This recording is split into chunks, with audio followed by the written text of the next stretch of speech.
durante las próximas 4 semanas. El día de hoy vamos a tener una introducción a Big Data utilizando el lenguaje de programación R.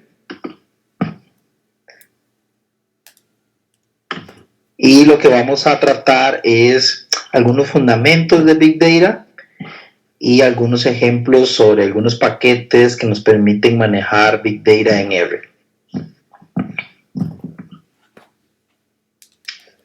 Muy bien.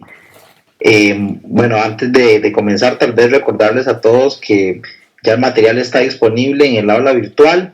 Entonces, para que por favor, con la mayor prontitud, revisen que tengan el acceso al material, que les sirva la contraseña, que tengan todo en orden, pues para que no tengan ningún contratiempo a la hora de ir a hacer las asignaciones o revisar el material. También comentarles que en este curso, al igual que en los anteriores, se cuenta por supuesto con ayuda aquí en el foro, que está aquí abajo el vínculo, un foro por cada semana en el cual pueden hacer las consultas que tengan en relación con las tareas o con la clase, etc.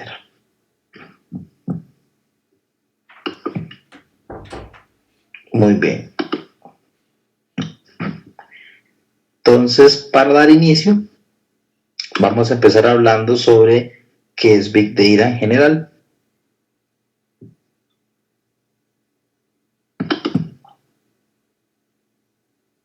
Dale un segundito. Ok. Quizá uno cuando habla de Big Data lo primero que trata de pensar es, bueno, ¿cuál será el término equivalente en español? ¿Okay? En algunos artículos y publicaciones le llaman datos masivos, datos gigantes, macrodatos o datos demasiado grandes. Lo cierto es que inicialmente uno hace alusión a una gran cantidad de datos. Como vamos a ver más adelante, no solamente se hace referencia al tamaño de los datos, hay otras variables involucradas, pero en primera instancia uno cuando escucha el término desde luego hace alusión a una gran cantidad de datos.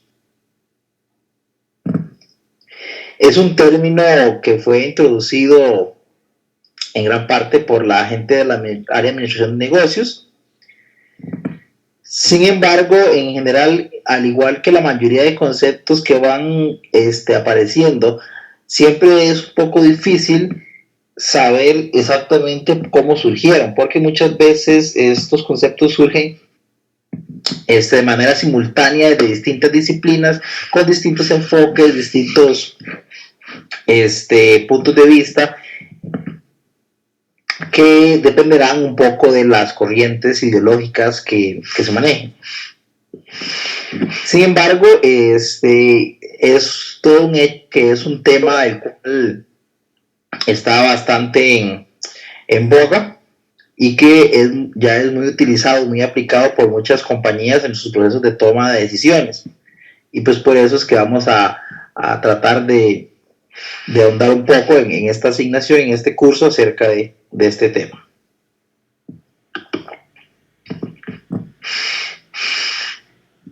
Como les comentaba, siempre es difícil saber el origen de los conceptos, al menos al momento de su aparición.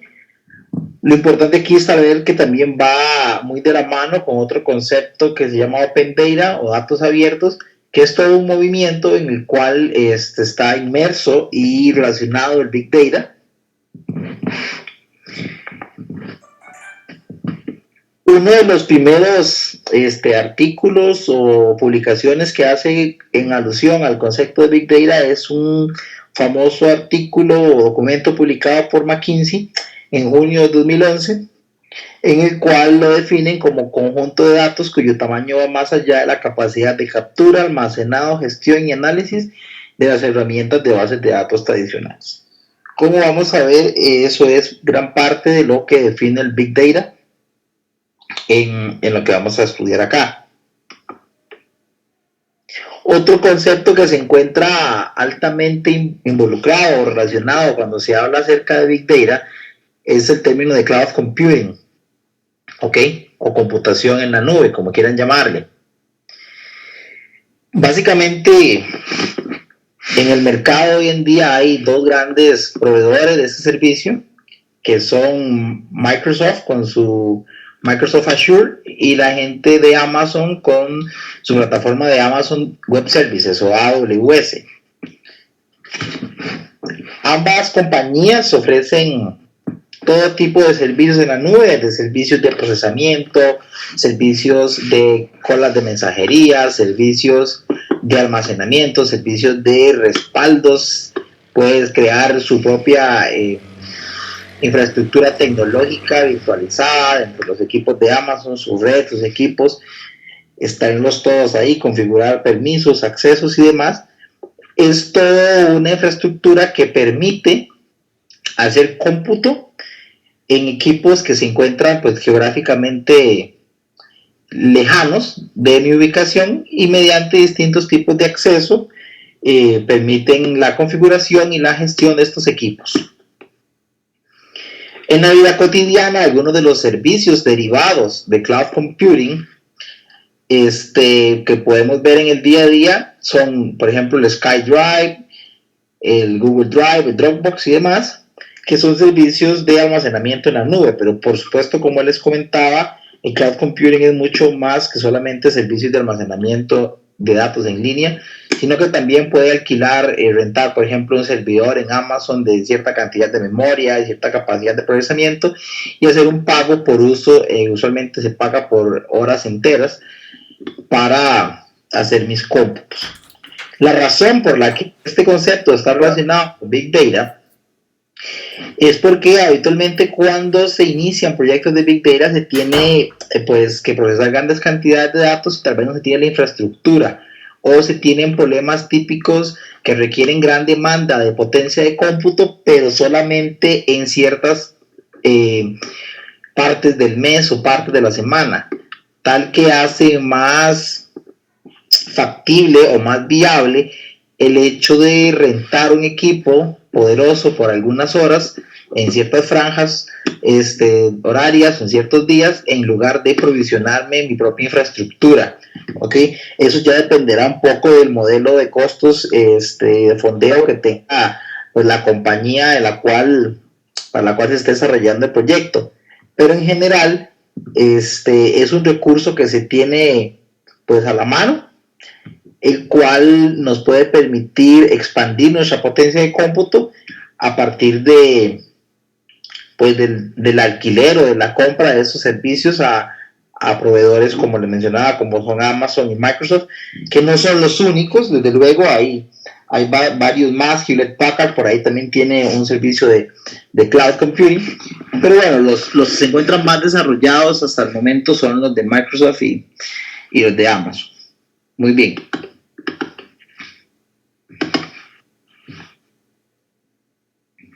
Como les comentaba, pues los conceptos van de la mano para ayudarnos a procesar todo este mar de información y contenido que realizarlo en un equipo normal, en un equipo convencional, podría ser muy costoso, incluso imposible, y que de repente la inversión inicial en infraestructura podría ser muy alta, tal que la compañía prefiera no hacerla, sino que trabajar en conjunto con sus equipos y interconexión con cloud o estar completamente en cloud.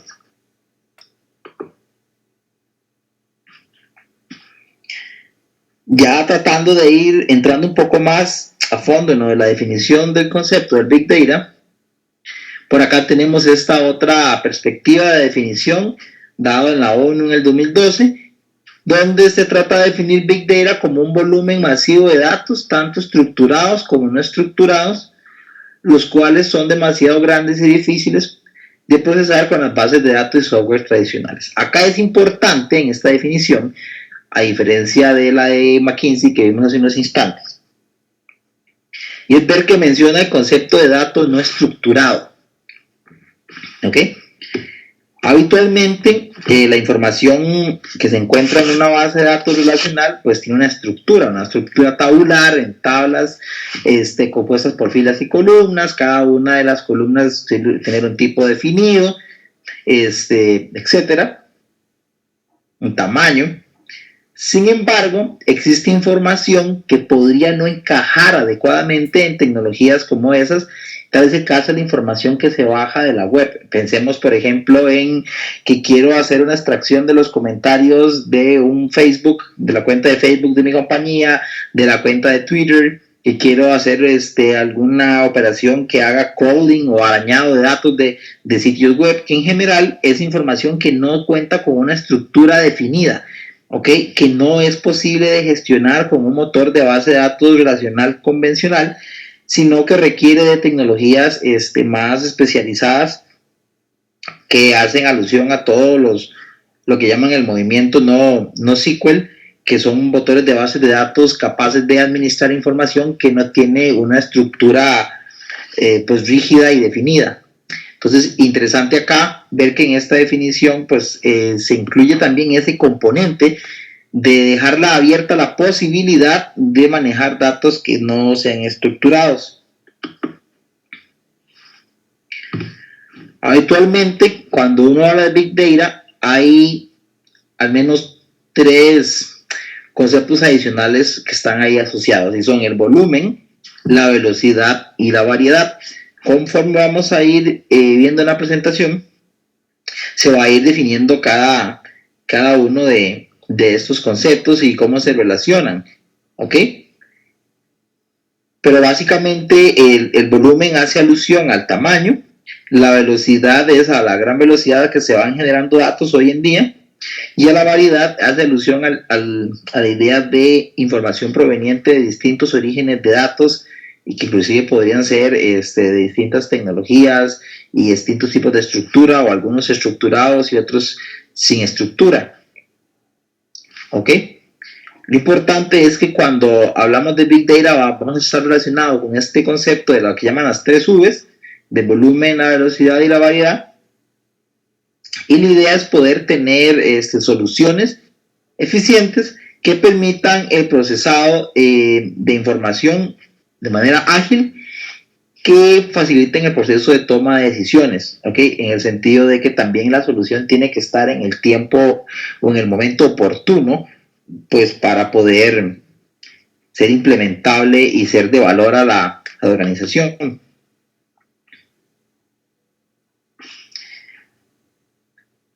Por acá tenemos un diagrama donde se muestra la relación, digamos, en el Big Data entre la complejidad, el volumen y la velocidad. Es un hecho que hoy por hoy contamos con gran cantidad de datos, y en general el principal problema que enfrenta una organización no es almacenar los datos, sino que hoy en día el principal problema que se presenta más bien es cómo sacar provecho o cómo extraer conocimiento de esos datos que tenemos almacenados. Muy bien, entonces vamos a ahondar un poco, como les decía, en cada una de estas aristas de lo que llaman el modelo de las 3 V's del Big Data, del volumen, de la velocidad y la variedad.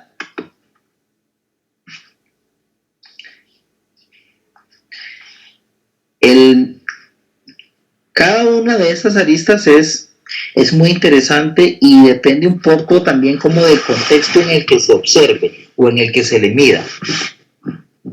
Por ejemplo, en este gráfico radial que tenemos acá, vemos que el volumen de datos, pues inicialmente eran kilobytes, megabytes, gigabytes.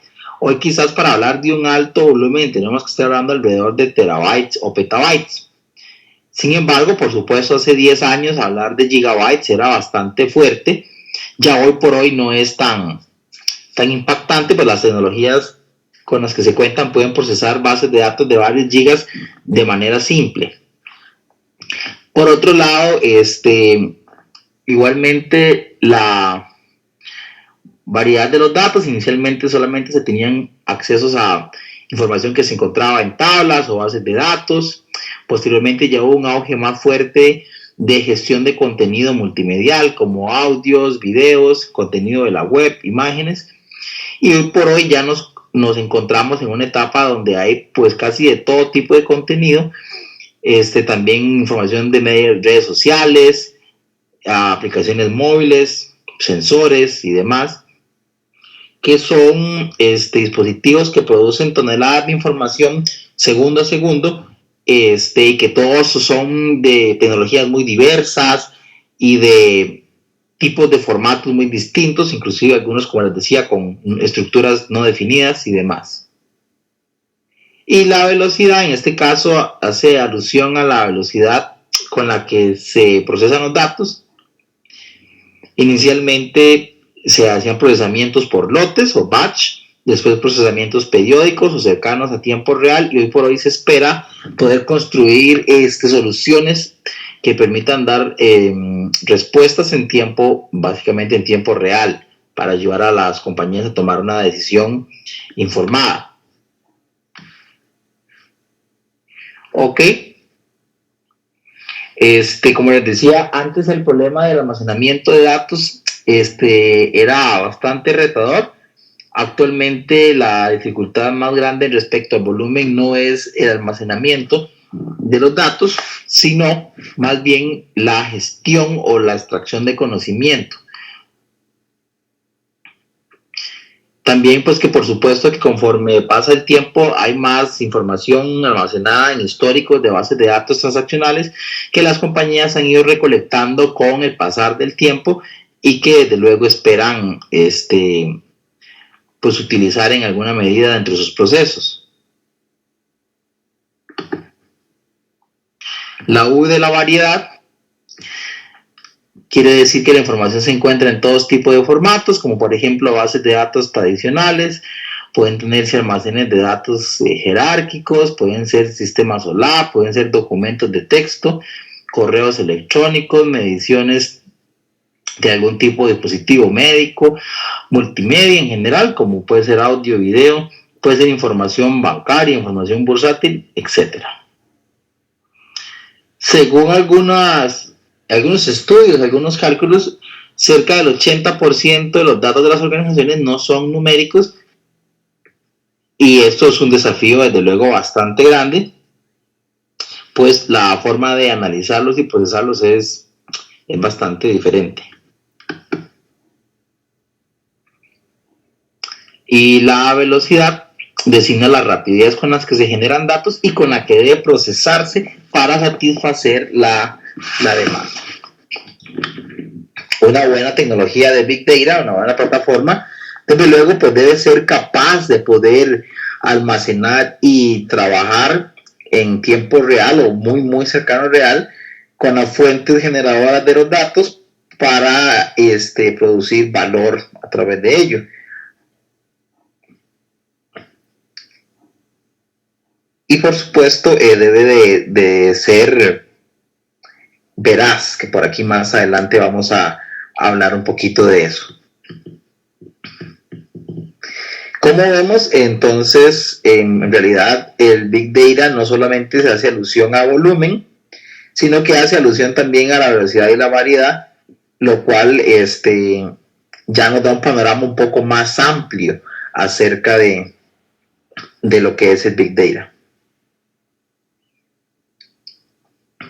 Una cuarta dimensión o una cuarta V que en algunos lugares se suele mencionar también es la de la veracidad, es decir, de tener información que sea fiable, no solamente tener información en grandes cantidades, procesarla rápido y que viene de distintos orígenes de datos, sino también que sea información confiable y útil, que desde luego permita mejorar los procesos de toma de decisiones. Por acá se muestra un poquito la evolución del Big Data. En realidad es como la evolución de conceptos relacionados o subyacentes a Big Data. Por ahí de los años 90, finales de los 80, comienzos de los 90, se hablaba de análisis de datos exploratorio y las tecnologías de SQL eran como el mayor boom que había en esa época. Posteriormente, por ahí de los años 2000, después del 90 hasta el año 2000, lo que tuvo más auge fueron las tecnologías OLAP. Por ahí de 2000 a 2005 Fue una época bastante sustanciosa para lo que es el BI, minería de datos y reportería. Y después ya lo que fueron los modelos predictivos y analytics por ahí del año 2006 hasta el 2011. Bueno, en la actualidad también se utiliza bastante. Y ahora se habla más de Big Data o de Big Data Analytics. Lo cierto es que esto ha sido como todo un proceso que ha ido siguiendo conceptos relacionados con extracción de conocimiento de conjuntos de datos, ¿verdad? Pues varía un poco tal vez el tipo de tecnología, varía un poco el tamaño, las técnicas a utilizar, pero son desde luego épocas que han ido dejando sus precedentes y han ido fortaleciendo definitivamente los procesos en las organizaciones, si son llevados pues a cabo de luego. ¿Quién genera Big Data o de dónde son las fuentes más usuales? Pueden ser redes sociales, ya todos conocemos o manejamos, como Facebook, Twitter, inclusive YouTube. Instrumentos científicos de medición, o telescopio, microscopio, marcapasos y demás. Dispositivos móviles, como teléfonos celulares, tabletas y equipos de trabajo móvil.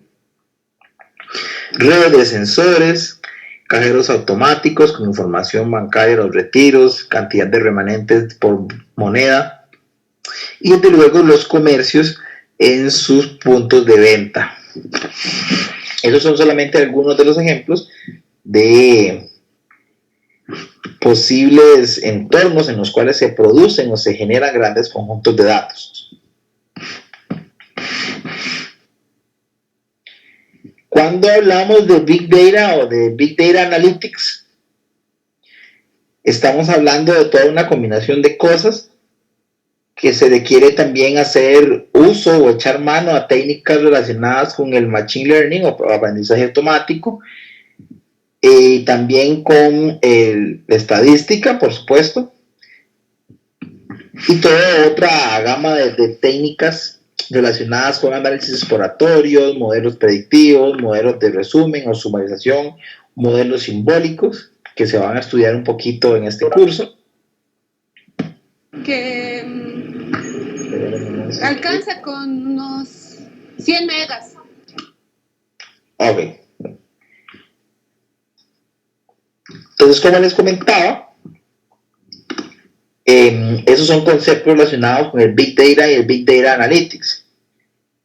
Desde luego, también cuando tengo una plataforma de Big Data, pues se supone que tengo mayor poder computacional, tal que pueda ejecutar operaciones algebraicas en el sentido de la álgebra lineal complejas sobre grandes conjuntos de datos, como por ejemplo multiplicaciones de matrices gigantes, descomposiciones de matrices, cálculos de valores y vectores propios, regresiones lineales, que son solamente algunas de las operaciones que yo debería poder hacer a la hora de hacer un análisis de grandes conjuntos de datos, dependiendo desde luego de la técnica que yo esté utilizando.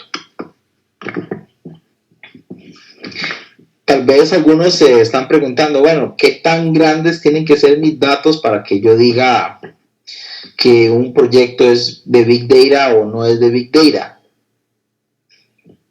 Bueno, lo cierto es que lo que es grande hoy tal vez no lo sea mañana, en el sentido de que por supuesto la tecnología evoluciona. Quizás hoy hablar de varios terabytes nos parezca bastante pesado, bastante grande, pero es posible que en unos años eso sea cosa del pasado, sea algo sencillo.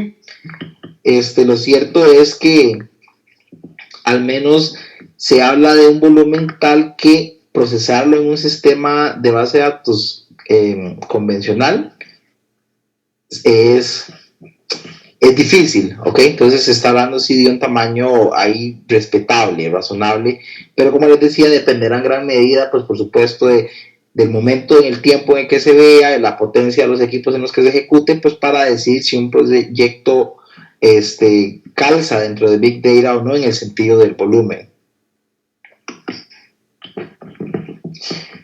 Por acá se muestra esta lámina en la cual se describe básicamente la estructura de una posible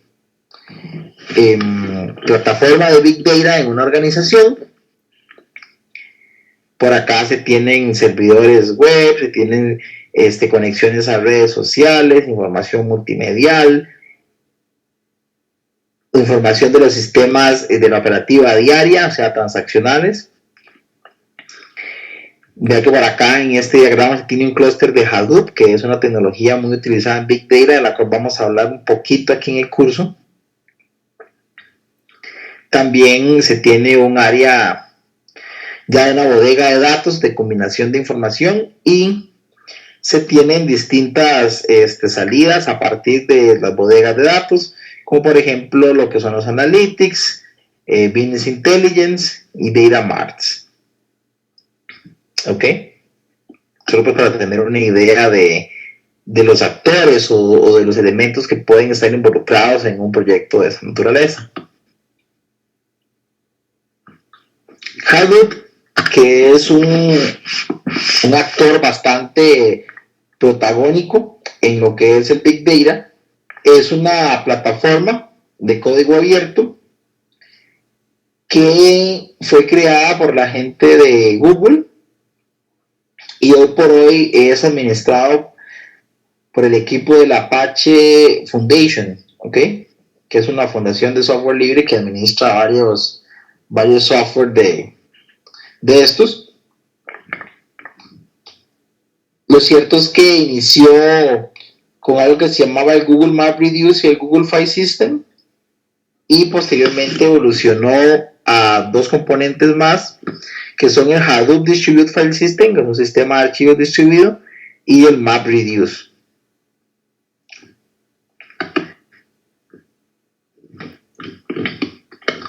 Definitivamente en la mayoría de empresas grandes utilizan Hadoop para la gestión de los datos, más que nada por su capacidad de poder escalar con facilidad, en el sentido de poder agregar mayor cantidad de nodos a mi red de procesamiento de manera sencilla.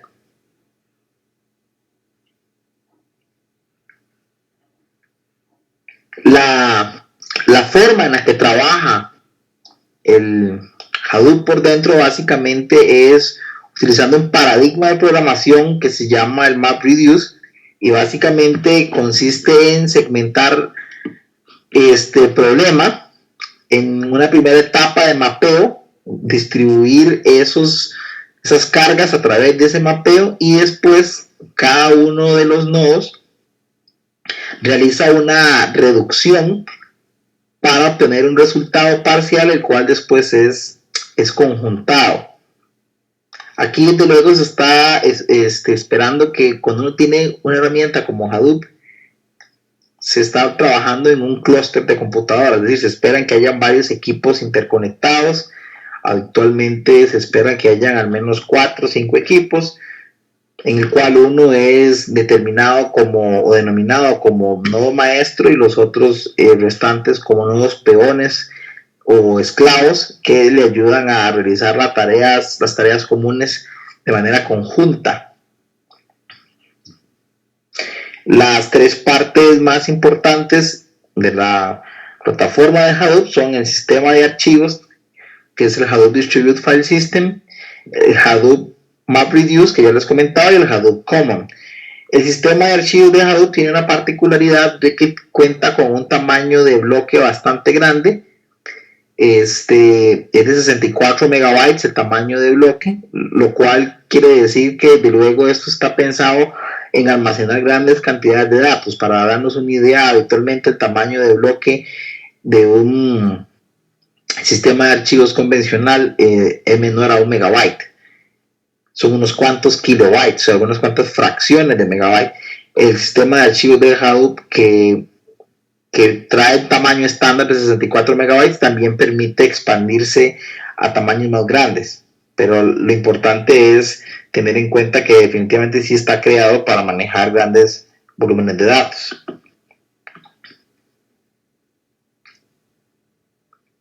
Como les comentaba, parte del éxito es ese paradigma de MapReduce, y básicamente consiste en separar la tarea que se quiere realizar en grupos, bloques o piezas, como queramos llamarle, y distribuirlo entre los demás nodos del clúster, los demás equipos que se encuentran en la red de computadoras, para que estos ejecuten subtareas, al final realicen una reducción de los datos y posteriormente conjunten el resultado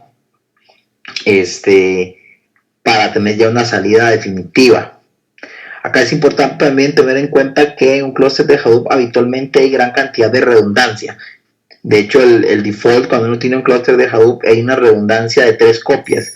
Eso quiere decir que básicamente cuando una información nueva entra al clúster, se guarda en un nodo y además de en ese nodo se guarda en otros 2.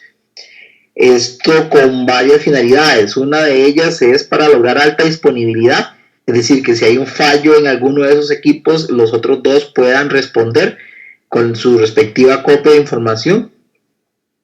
Y otra de las razones es para acelerar el procesamiento, de manera que, por ejemplo, cuando están haciendo la etapa de reducción que se ejecuta después del mapeo, como ya les comentaba, cada uno de los nodos tenga acceso a una copia cercana de los datos, no tenga que esperar que un único dueño de los datos le facilite su copia, sino que no se genere como esa monopolización del acceso a los datos.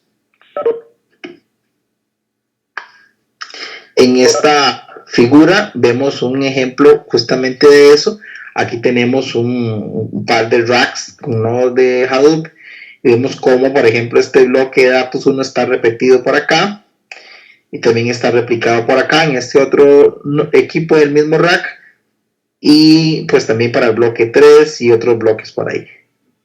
Aquí lo que importa es ilustrar que es un esquema que permite redundancia y que deben haber usualmente al menos 3 copias. Sin embargo, eso es configurable, se puede llegar a tener más o menos copias. Ok, acá se cubre un poco más lo del MapReduce que les decía, que consiste en mapear las tareas basadas en una llave o algún campo clave que permita generar grupos, tomar cada uno de esos grupos, distribuirlos entre los nodos y reducirlos.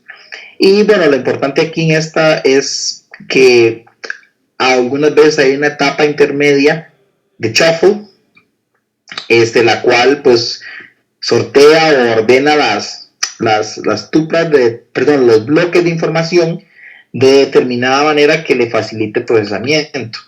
Por acá lo vemos en esta figura. Tenemos varios bloques, un archivo gigantesco, se parte en varios bloques de datos, se realiza la etapa de mapeo, que es tomar y hacer agrupaciones de acuerdo a algún criterio clave o algún criterio llave.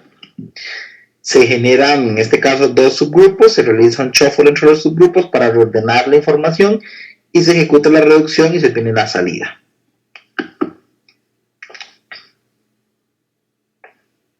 ¿Ok?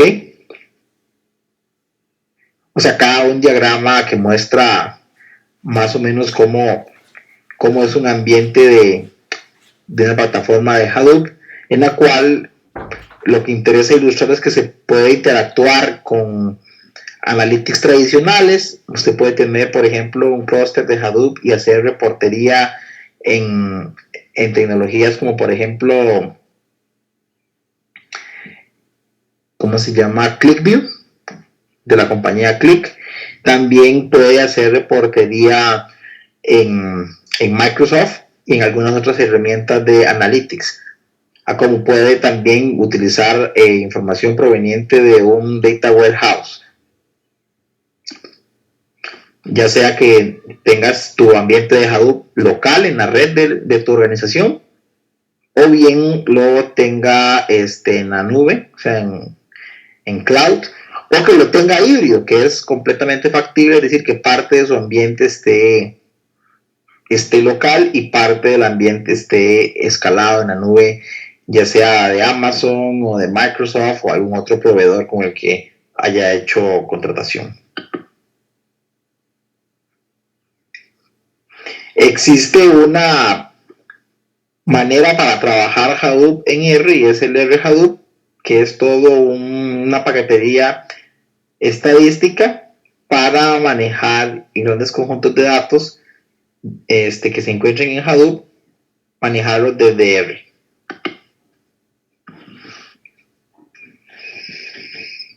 Nosotros en el curso nos vamos a centrar en el manejo de grandes conjuntos de datos utilizando R.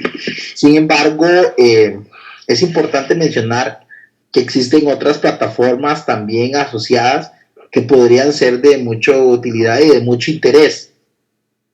Oracle, por ejemplo, cuenta con una plataforma que se llama Oracle Big Data Platform, en la cual, como parte de toda una suite de Big Data que ellos ofrecen, incluyen cierta parte que permite interactuar con Hadoop y que también permite interactuar con R. Oracle tiene, digámosle así, su propia versión de R que se llama Open Source R, que está acá, perdón, que se basa en el Open Source R y que es utilizado exclusivamente para hacer operaciones estadísticas y demás sobre datos que se encuentran en tecnologías de Oracle.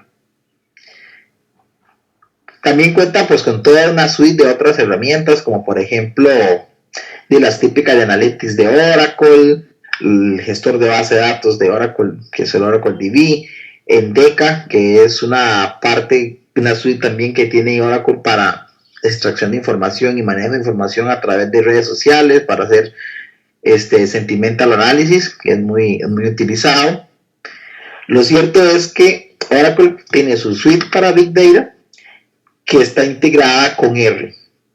En efecto, recientemente, hace menos de un mes, Microsoft lanzó un anuncio en el cual indica que su nueva versión de Microsoft SQL Server, que es el Microsoft SQL Server 2016, cuenta con integración con el lenguaje R, es decir, que también va a ser posible escribir mis rutinas de R y utilizarlas directamente en Microsoft SQL Server a como hoy en día lo hace Oracle, lo cual sin duda alguna pues es muy interesante y representa toda una ventaja, pues ya no tienes que hacer toda la programación en R y después llamar las bases de datos de Microsoft SQL Server, sino que en este caso que les comentaba en particular, Microsoft permite que uno desde dentro del motor de base de datos de Microsoft SQL Server en un procedure, por ejemplo, pueda invocar una rutina o un programa hecho en R, lo cual es bastante fabuloso. Muy bien. Por acá algunas experiencias gubernamentales internacionales que han sido exitosas con proyectos de Big Data, como el gobierno de Corea del Sur, Estados Unidos, Japón, la ONU. Y por acá unas referencias de material que podría interesarles analizar en algún momento. Antes de que se me olvide, voy a ir a la plataforma para enseñarles el Dropbox de Promidad. En este curso vamos a trabajar con varios conjuntos de datos y a veces subirlos a la plataforma de curso es un poco complicado. Entonces, por esa razón, se va a utilizar el Dropbox, que creo que en otros cursos se ha utilizado también para compartir los archivos. Entonces, acá en el aula virtual, este es el link. Ahí le dan a abrir en una pestaña y por acá los redirige al Dropbox de Promidad, donde pueden ir bajando los archivos que se ocupan ya sea para realizar las tareas o para realizar los mismos ejercicios de clase, poderlos replicar ustedes con calma en sus respectivos equipos. No sé si alguien, antes de continuar, alguien tiene alguna consulta en relación con lo que hemos conversado.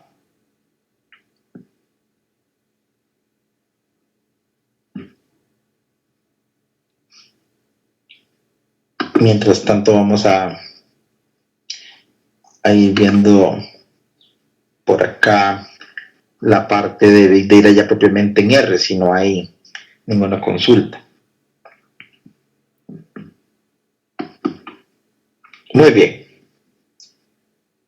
Para el manejo de grandes conjuntos de datos, propiamente en el lenguaje R, que es lo que hemos venido trabajando alrededor de los distintos cursos del programa experto en minería de datos de Promidad, está el paquete que se llama FF. No es el único, como vamos a ver en las siguientes clases, pero es uno de los más famosos que es muy utilizado para el análisis de grandes conjuntos de datos. Lo primero que uno quizás debe aprender en este contexto es ver cómo medir el tiempo de ejecución de un proceso. La idea acá es, pues, para poder comparar las ejecuciones, cuánto tarda una rutina respecto a otra, cuánto es el tiempo de ganancia que tiene, etc. Para ello, R cuenta con ciertas funciones que me permiten hacer eso. Voy a irme de aquí un instante a la otra presentación en la cual se muestra un poquito de esto ya más en código.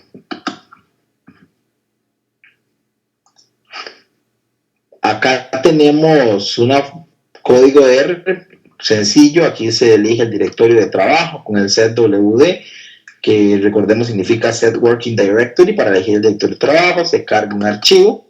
Este archivo ustedes lo pueden encontrar en el Dropbox que ahorita les enseñé. Las características del encabezado, si quiero o no encabezado, es decir, en este caso el archivo sí tenía encabezado, entonces le coloco header igual a true. El separador de columna y el separador de decimal, y se le indicó la columna en la que están los nombres de las filas, es decir, que los nombres de las filas están en la columna 1. Por acá se crearon un par de funciones que calculan la distancia de Minkowski entre dos vectores y otra función que calcula la matriz de distancia entre parejas de vectores para armar una matriz. Y aquí lo importante tal vez no es tanto cómo funcionan esos códigos de arriba, sino ver la medición del tiempo. Para eso se utiliza esta rutina system.time y uno le indica el código R al que le quiere medir el tiempo. En este caso, lanzó que duró 0, evidentemente no es que tarda 0, sino que la cantidad de tiempo que tomó en ejecución es muy baja, tal que para efectos de conteo en R es despreciable. Sin embargo, en este caso se le está midiendo el tiempo a la función que calcula la matriz de distancias de Minkowski, que es justamente esta que se creó acá. ¿Ok? Se está midiendo el tiempo que toma ejecutar esa función con un conjunto de datos dados, y por acá nos muestra que tardó alrededor de 15.87 segundos.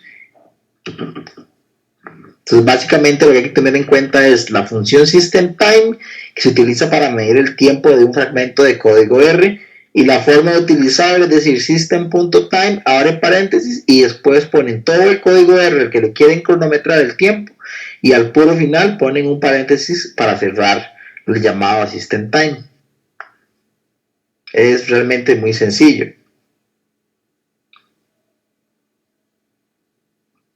Ok, voy a regresar por acá. Acá les enlisto, les muestro algunos de los paquetes más usados para Big Data en R. Está el FF, que es del que vamos a hablar hoy. Está el FF Base, que vamos a hablar un poquito. Está el Big Memory, Big LM, Big GLM, que son para regresiones lineales y regresiones generalizadas, o modelos lineales generalizados, utilizando grandes conjuntos de datos. Está el paquete mmap y el file hash. Por acá aparece este gráfico que muestra cuáles son los paquetes de Big Data más utilizados en la plataforma R. Vean que en la curva superior, que es como en color rosado, se muestra el paquete FF, que es uno de los que vamos a estudiar. Ese es definitivamente uno de los paquetes más utilizados para Big Data en R.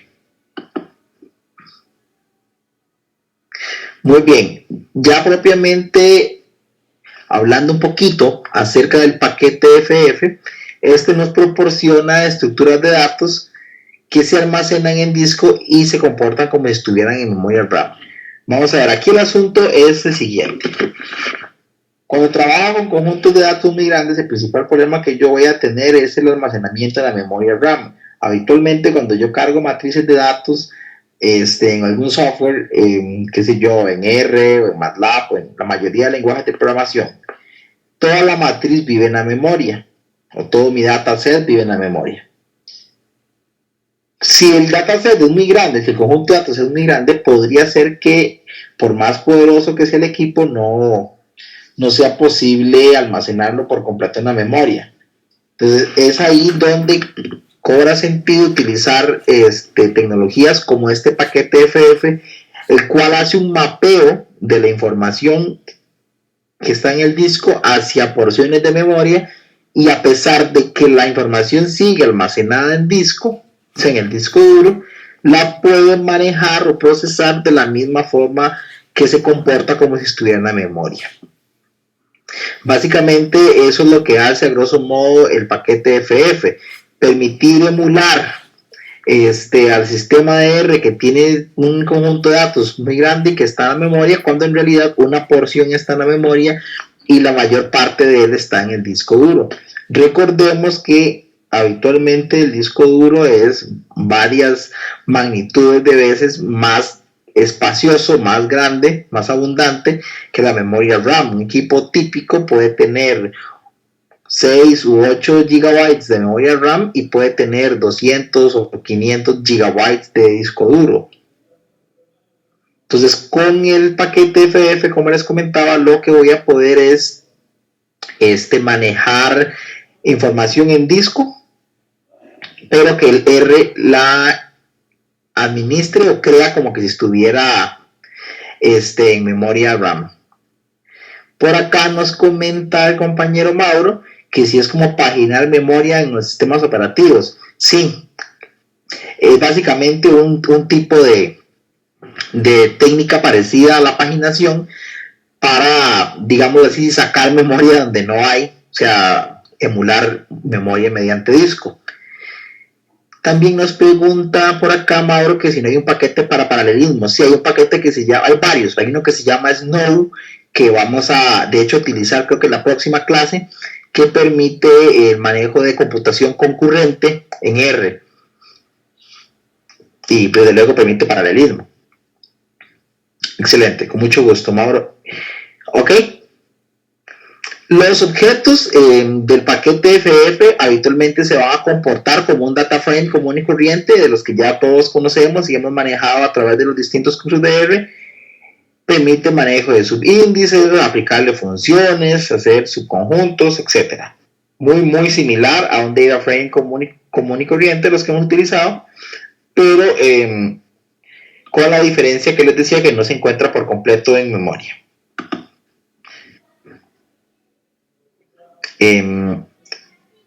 Esta lámina básicamente es una versión más actualizada de la que les mencionaba anteriormente, no es muy distinta. Voy a pasar más bien a los ejemplos en el código de R directamente. Por acá nada más dejarles este par de referencias de material, si alguien quiere ahondar más, en el cual puede aprender un poco más acerca de Big Data en R y también acerca de computación en paralelo. Sin embargo, el tema de paralelismo lo vamos a cubrir en la próxima clase, en la clase 2 y una partecita, creo que en la parte 3, en la clase 3 también se va a hablar un poco sobre programación concurrente, paralelo y distribuido.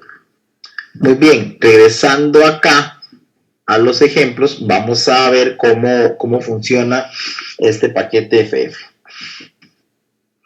Entonces, lo primero que uno tiene que hacer, al igual que cuando uno trabaja con cualquier paquete nuevo en R, si no lo tienen en el equipo, es instalarlo. Entonces, acá se muestran las instrucciones de los paquetes que deberían instalar en sus computadoras para hacer los ejercicios y para seguir los ejemplos que se van a tratar acá, que básicamente son el paquete FF, el FF Base y el Big LM.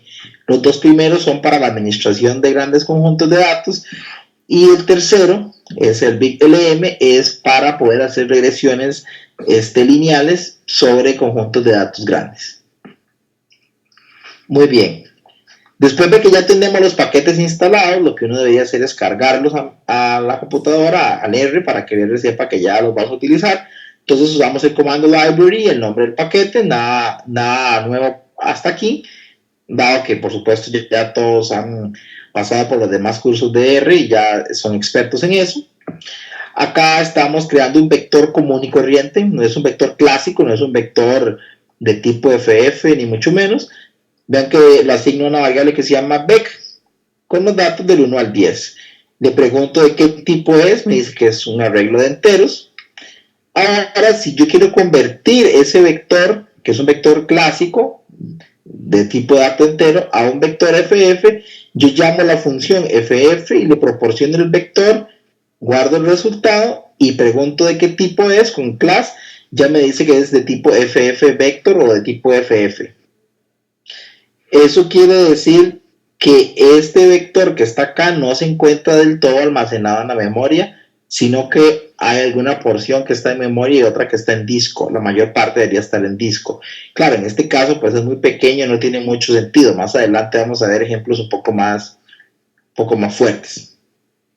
Vean qué interesante. Acá utilizo la función promedio, que es el promedio clásico de R, sobre el vector y obtengo mi resultado. Acá utilizo la función promedio otra vez, pero sobre el vector de datos tipo FF y también obtengo el resultado. Acá lo más importante es tener en cuenta que esta función min o promedio es lo suficientemente inteligente y está lo suficientemente adecuada para que cuando él detecta que la entrada que le estoy proporcionando es de tipo FF, opera los datos de la manera que corresponda para sacar el promedio cuando los datos son de tipo FF, o bien opera completamente en memoria cuando los datos son una variable que es de tipo entero, un arreglo de enteros, como en el caso de esta otra variable. Aquí lo interesante es que la transparencia que se me proporciona para manejar datos que son de tipos distintos, pero que son soportados por la gran mayoría de funciones de R de manera indistinta. O sea, vean que insisto que la función min no le interesó demasiado si los datos estaban en memoria o estaban en el paquete FF que maneja ese modelo híbrido. ¿Ok? Por acá, algo un poco más retador es crear un vector de tamaño 100 millones. Entonces decimos a FF que rellene con ceros un vector de tamaño 100 millones. Lo almaceno aquí, desde luego eso para la memoria sería bastante grande, bastante costoso de almacenar, pero como el paquete FF lo almacena en disco no es demasiado problema para él, le digo que lo muestre y el paquete tiene la habilidad de darse cuenta que como es tan grande solo me muestra algunos de los valores. Aquí vemos como una especie de vista preliminar de lo que tiene el vector, que por ahora son puros valores nulos, puros ceros. Si quiero ver un rango de valores de ese objeto tipo FF, vean que hago de la misma manera habitual, digo el nombre de la variable y el rango que quiero ver, del 100 al 125. Para medir el tamaño de la variable también lo hago de la manera habitual con la función length. Aquí me retorna que mide 100 millones. El promedio, como todos son 0, por supuesto que va a dar 0. Acá, en esta línea, más bien lo que se está haciendo es llenando ese vector de tamaño 100 millones de tipo FF con datos aleatorios para que ya no esté lleno de ceros, y le decimos que nos muestre el rango de 100 al 150 y ahí pues vemos en pantalla los valores. Nuevamente ahora calculo el promedio, ya desde luego no me va a dar 0 dado que X está lleno con valores al azar. Entonces en este caso tengo 50 millones como promedio aproximadamente.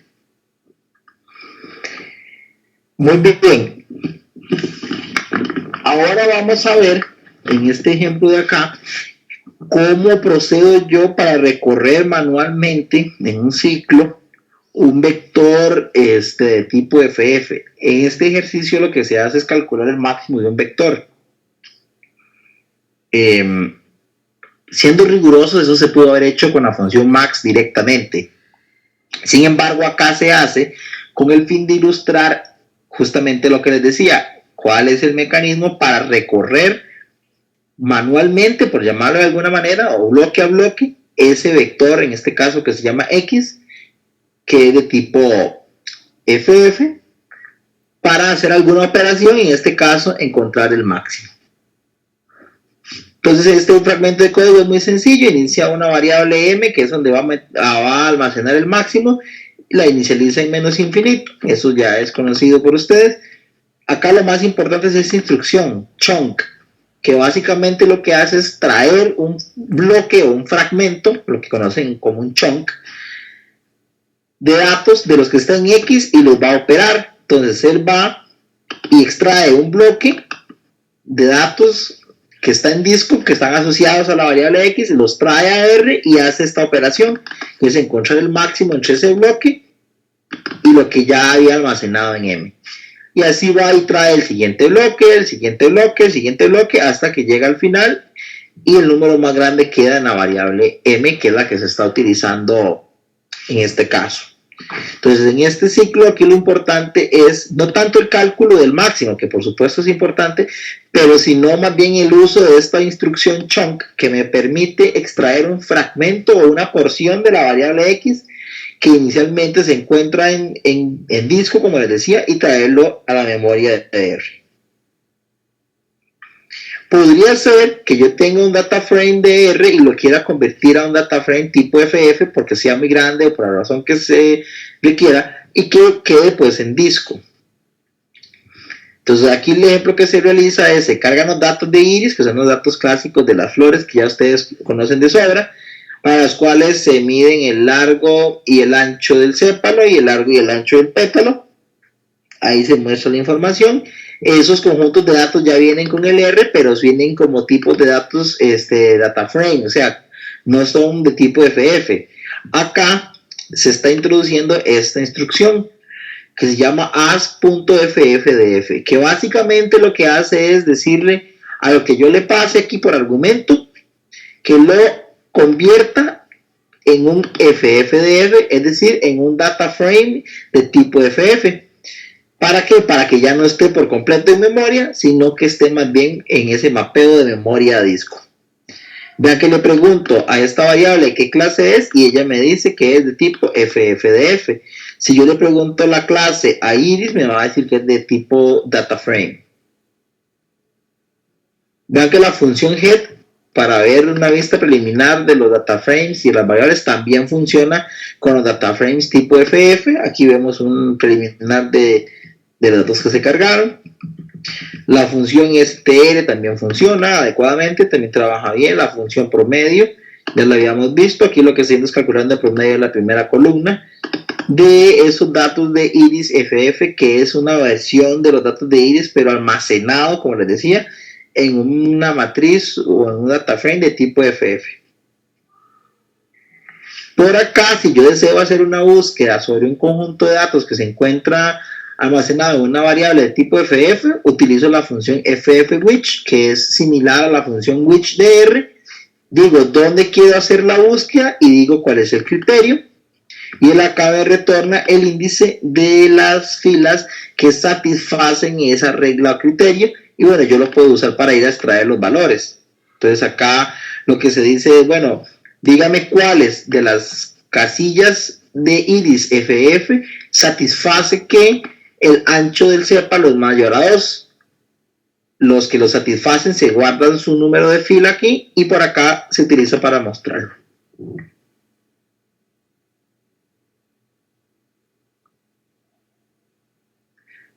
Muy bien.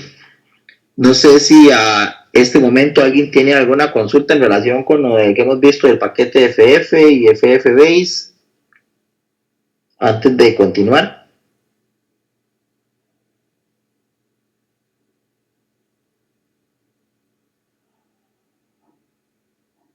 Muy bien. Excelente, Mauro. Vamos a hablar entonces acerca de cómo hacer una regresión cuando tengo datos que no están en memoria, sino datos que están, como les comentaba, en un objeto de tipo FF o alguno de sus derivados en realidad.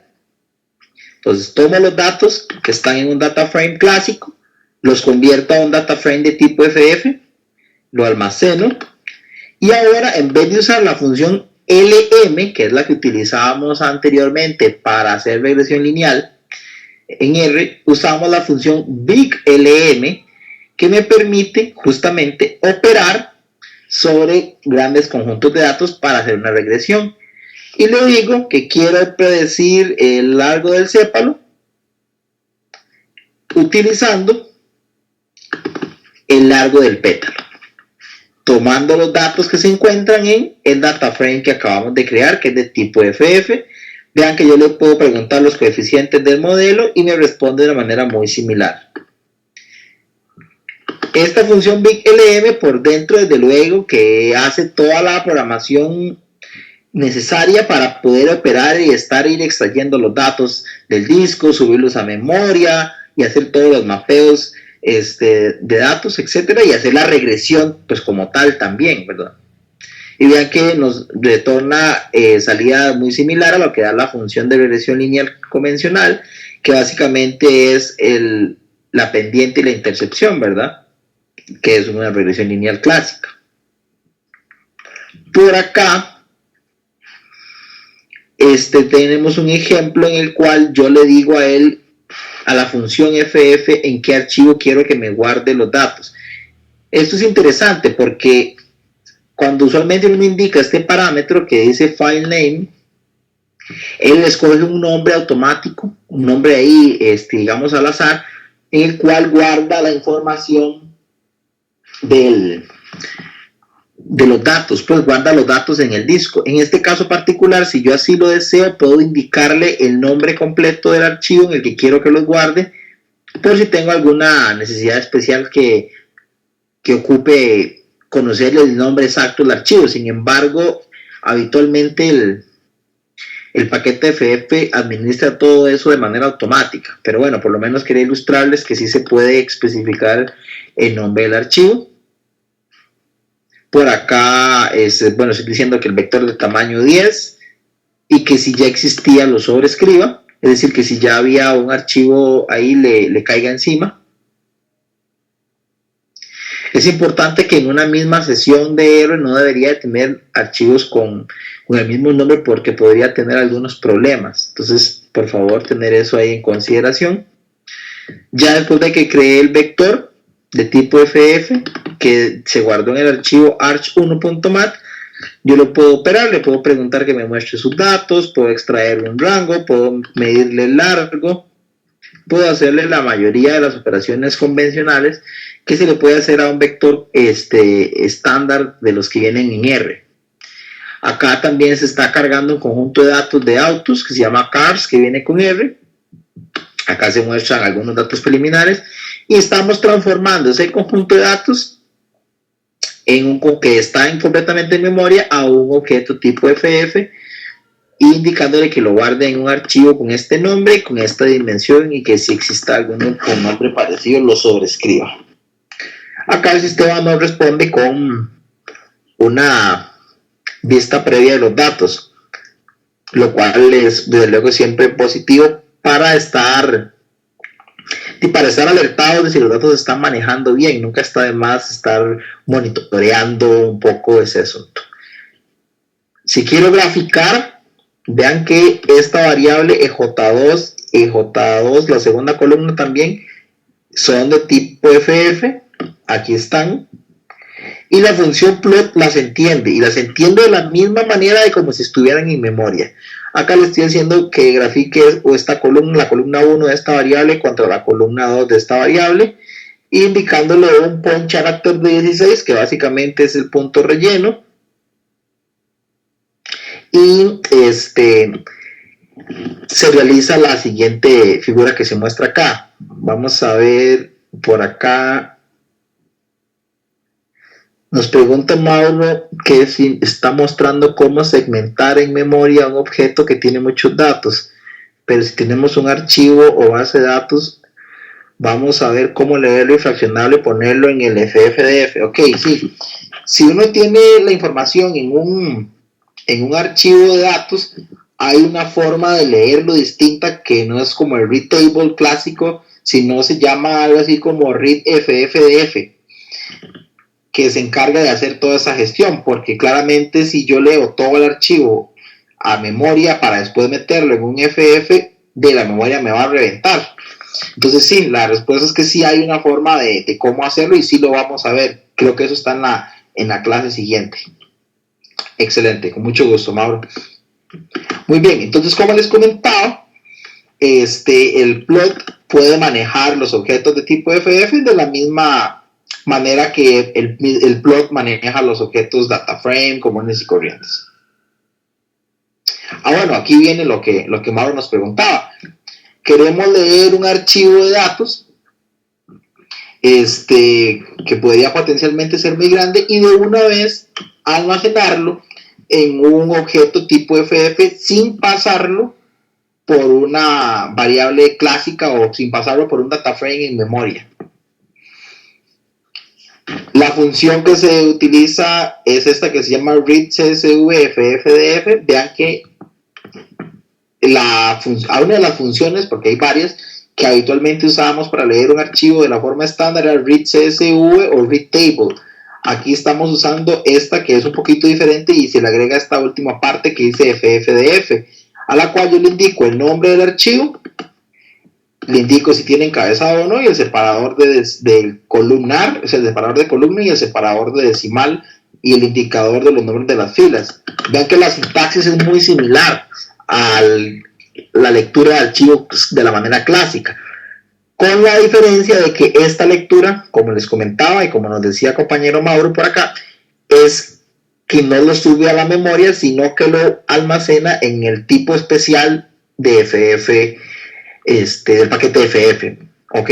Por acá, cuando invocamos la variable, nos muestra alguna información general que es interesante de ir viendo. No lo vamos a ver todo en detalle, pero nos indica, por ejemplo, la dimensión del archivo, los nombres de las filas, en qué tipo de datos están, si son numéricos, son caracteres, alguna vista previa para cada una de las variables, indicando el nombre, indicando el tipo, alguna información de los registros como tal, información de control,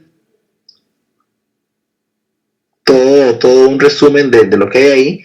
Vean que si yo le pregunto la clase a esa variable de ffdatos, voy a regresarme un instante, que fue la variable que se creó a la hora de hacer la lectura, que está ffdatos, ¿ok? Si yo le pregunto la clase, él me indica que es de clase ffdf, que básicamente quiere decir que es un data frame del paquete ff. Puedo usar la función summary para obtener un resumen de la información. Ahí se muestra el resultado. O la función str o str, como quieran llamarle, que también la usábamos mucho en la programación en R clásica. Acá se puede utilizar con los paquetes, con las variables del paquete FF. La salida es muy parecida. Vean que curiosamente por acá él muestra el nombre del archivo que está utilizando. Yo les comenté, si uno no le indica el nombre para el archivo que crea la variable FF, ¿cómo se llama? Lo asigna de manera automática. Pero yo también puedo verlo, por si por algún motivo quisiera administrar los nombres o utilizarlos para alguna cosa.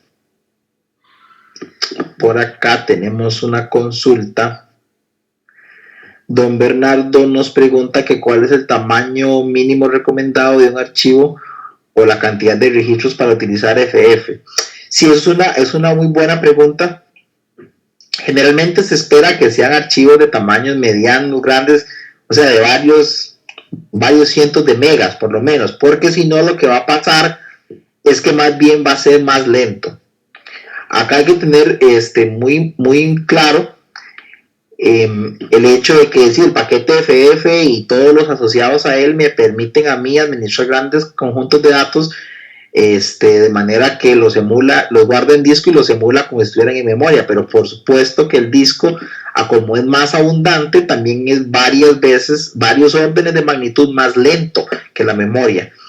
Entonces, respondiendo a la pregunta de compañero Bernardo, se espera que sean archivos de varios cientos de megas para que tenga cierto sentido utilizarlo, porque si no lo que va a pasar es que más bien va a tener un rendimiento más bajo, va a ser más lento. Sin embargo, en la vida real, cuando tienes conjuntos ya de varios gigas, por ejemplo, algunas veces uno está dispuesto a esperar, pero por lo menos que pueda hacer el cálculo, porque nótese, por ejemplo, que si voy a cargar archivos muy enormes y la computadora no le alcanza la memoria, utilizando los paquetes estándares de R, ni siquiera podría leer esos archivos por entero.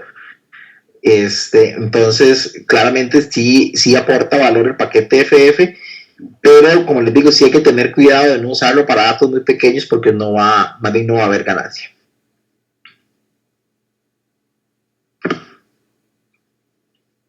Muy bien, si yo quiero preguntarle el tipo de dato a cada una de las columnas de un data frame tipo FF, lo puedo hacer de esta manera con la función sapply. Le digo la estructura, le digo la función que quiero aplicar. Pues vean que aquí él me dice que la variable velocidad de entrega es numérica, el valor educativo, el número de estrellas es numérico, todos los que están cargados ahí son numéricos, etc. Entonces también puedo utilizar el sapply. Puedo calcularles el promedio, puedo calcularles el promedio, la desviación estándar y el máximo. Vean que aquí estoy llamando las columnas con signo de dólar, igual que con un data frame de los clásicos de R. Y por acá estoy calculando la desviación estándar y estoy a propósito llamando la columna con el número de posición para que vean que también es posible hacerlo de esta manera con los data frames tipo FF. Por acá está el cálculo del máximo. Nuevamente, aquí es importante recalcar que estas funciones min, sd y max, que son las de media, desviación estándar y máximo respectivamente, bueno, y la de la correlación también, tienen internamente la implementación necesaria para poder distinguir que el objeto que le está entrando es un conjunto de datos clásico o es un conjunto de datos de tipo FF y poder operar de manera transparente con uno u otro. Si hay algunas funciones que no pueden hacer eso, entonces es importante tenerlo en cuenta. La gran mayoría sí tienen esa habilidad de poder trabajar indistintamente con el paquete FF o con el paquete o con las variables clásicas, pero no todas las funciones. Eso es parte de lo que vamos a ir explorando.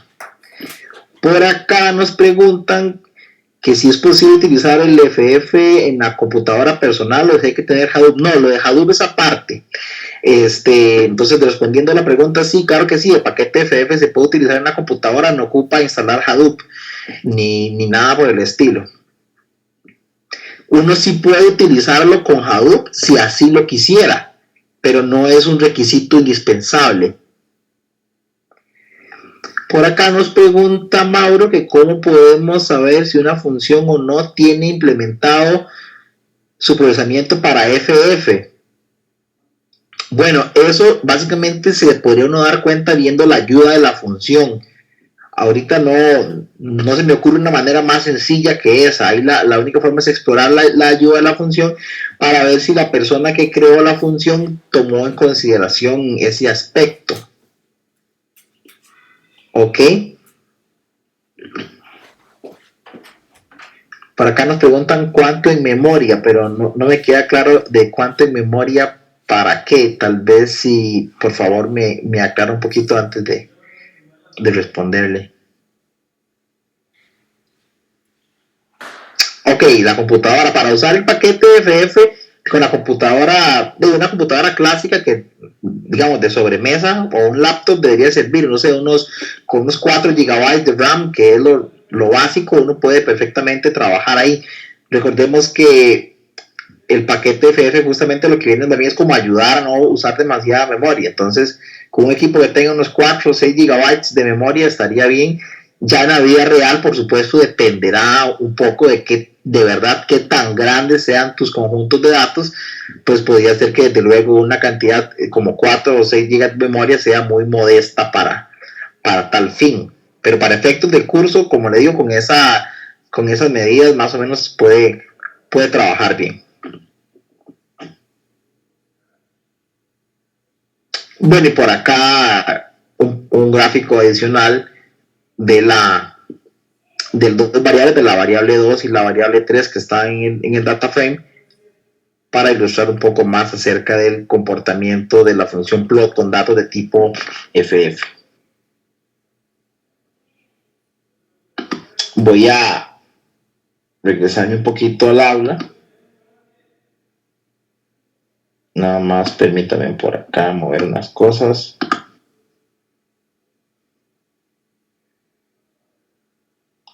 Por acá me preguntan que si estuviéramos hablando de 1 terabyte de datos, tendríamos que utilizar Hadoop.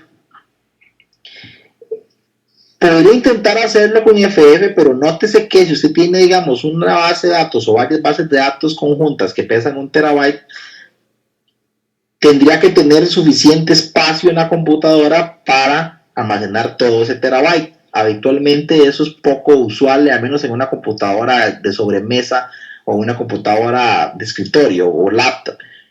Con un clúster de Hadoop podrías tener varios equipos interconectados, ya servidores, equipos más robustos, los cuales están desde luego diseñados para trabajar con cantidades enormes de datos. Respondiendo a la pregunta de manera puntual, si tuvieras ya varios terabytes de datos, sí sería mejor que trabajara con Hadoop directamente y conectara desde el R con el Hadoop para hacer el trasiego de información entre R y Hadoop. Porque nótese que, digamos, Hadoop es solo una plataforma para la gestión de grandes conjuntos de datos, pero, por ejemplo, Hadoop por sí solo no puede hacer una regresión, ni siquiera, o Hadoop no puede hacer mucho menos un árbol de decisión o una técnica de estas, de análisis de datos exploratorio o análisis de datos, métodos predictivos, ¿verdad? Sino que se limita a la gestión de grandes conjuntos de datos. Entonces, básicamente sí debería hacerlo de esa manera. No sé si eso más o menos le responde la consulta.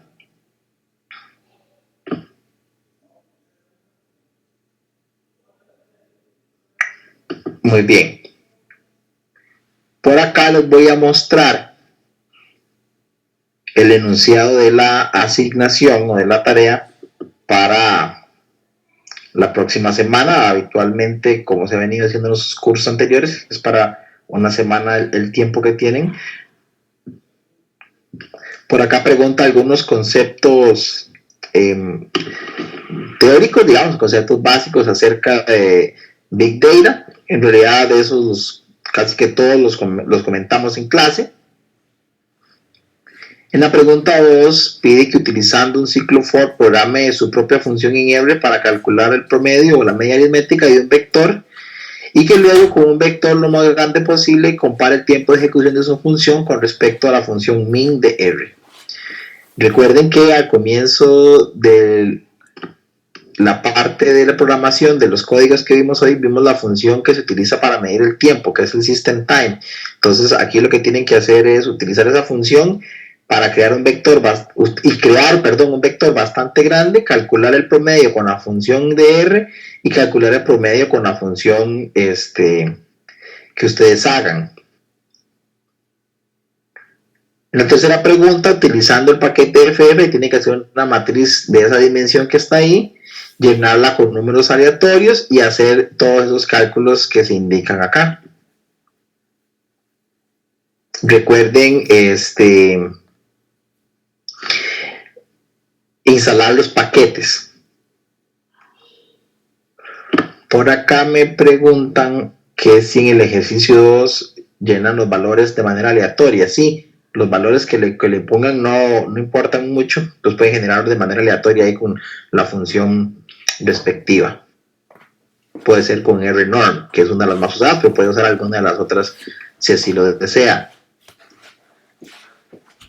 En el ejercicio 4 hay que descargar un archivo del Dropbox de Promidap. Entonces yo les mostré por acá que en este link está el Dropbox de Promidap. Entonces ahí pueden ingresar para descargar el archivo que ocupan en este ejercicio, que es el que se llama bigdatae1.csv. También como les comentaba, para los ejemplos que se mostraron ahorita en clase, ahí están algunos de los archivos bueno, algunos no están todos los archivos que requieren, por si gustan replicarlos, que sería bastante saludable, pues para que a la hora de estudiar les sea más sencillo. Bueno, y tiene que calcular estas cosas que indican acá, ¿verdad? La dimensión media, máximo, desviación estándar, etc. El ejercicio 5 es bastante sencillo, pero toma bastante tiempo porque tiene que ejecutarse y descargar unas cosas. Entonces yo les recomendaría que en la medida de lo posible lo pongan a ejecutarse de primero o traten de hacer este de primero porque podría ser que no les dé tiempo por lo que dura. Entonces, ahorita les voy a enseñar este archivo que se menciona acá. Básicamente lo que hay que hacer es entender un poquito este programa en R que se les da en este archivo y elegir dos fechas con este formato para hacer la descarga de unos archivos y generar un gráfico. Por acá nos comentan que si el FF nos ayuda a manipular datos parecido a Hadoop. Ok, el Hadoop es definitivamente algo mucho más sofisticado que el paquete FF. La ventaja de FF radica en el sentido de que desde la facilidad de uso y la facilidad de instalación y la gran integración que tiene con R. En general, instalar un clúster de Hadoop pues no es una tarea tan fácil, y hasta hace algunos meses, no sé si ya habrá alguna versión, pero hasta hace algunos meses Hadoop solo estaba disponible para Linux y eso habitualmente pues implica que tengas que tener un poco más de conocimiento a la hora de configurar ciertos entornos. No es extremadamente difícil, pero definitivamente se saca más provecho si utilizas un clúster de Hadoop, pero sí requiere de más trabajo para poderlo ensamblar y para poderlo administrar. Por acá nos pregunta Mauro que como cuánto dura en el ejercicio 5. Eso depende un poco de las fechas que escoja y depende un poco de la velocidad de la conexión. Pero alguna gente en algunos cursos anteriores sí ha reportado que les tarda alrededor de unas 10 horas en ejecutando. Pero como le digo, eso dependerá un poco del equipo que utilicen y también de la conexión a internet. Voy a enseñarles el contenido de ese código fuente que es el que tienen que utilizar. Eso también se encuentra disponible en el web. Yo lo voy a abrir por acá para verlo directamente en el R.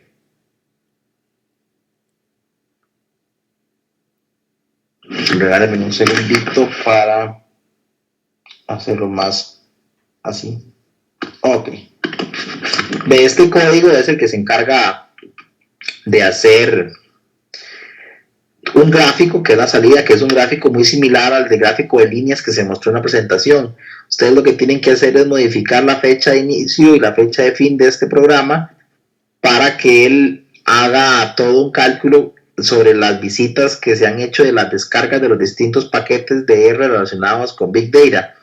Este programa lo que hace grosso modo es eso. Ustedes tienen que entenderlo para poderlo modificar y él va a empezar a descargar un montón de archivos y hacer todo un trabajo que tienen que ir revisando ustedes y va a generar un gráfico parecido al que se mostró en clase.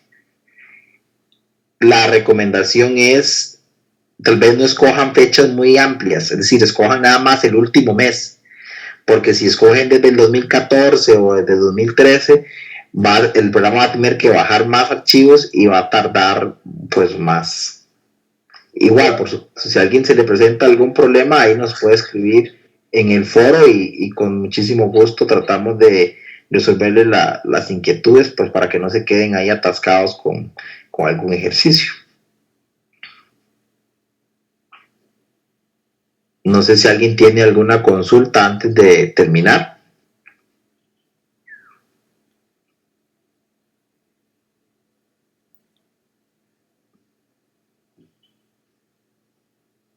Ok. Bueno, entonces agradecerles a todos la participación en la clase del día de hoy. Y estaríamos entonces terminando la sesión número 1. del curso de Big Data y nos estaríamos viendo la próxima semana. Muchísimas gracias a todos y que tengan muy buenas noches.